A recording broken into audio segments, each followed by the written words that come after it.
'Cause I'm good, yeah, I'm feeling alright. Baby, I'ma have the best fucking night. Енді өздеріңіз білетіндей шетелге шығатында ең басты құжаттардың бірі ол паспорт. Әзір болса да айтайын, шарттаспаймыз. Жеке куәлікпен паспортта шарттасатын кісілер болды менде. Яғни паспортыңды жібер десем, Қазақстанның жеке куәлігін жіберіп жатады. Басында әзілдеп күлетініміз, бірақ расында бірінші шетелге шығатын кісілерге жалпылама паспортты, шетелге шығатын паспортты соңынан дайындайсыздар.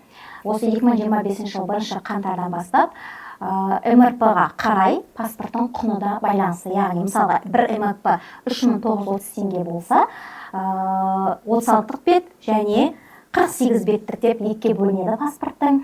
36 беттің бағасы 31456 теңге, яғни осы 2025 жылға ақпарат бойынша 48 беттік 47184 теңге, яғни 12 МРП. Ал балаларға стандартты 15728 теңге, яғни 50% скидкамен балаларға ала аласыз.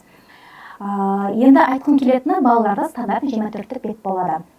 Паспортты дайындар алдында сіз 15 күн ішінде дайындап береді, немесе жедел түрде дайындату 3 күн, 5 күн, үлкен Шымкент, Алматы, Астана қалаларында 1 күнде дайындау мүмкіншіліктеріңіз бар. Сондықтан да ең баста Алла қаласа шетелге шығам деп ниет етсеңіздер, паспорттарыңызды дайындап алып бастаңыздар.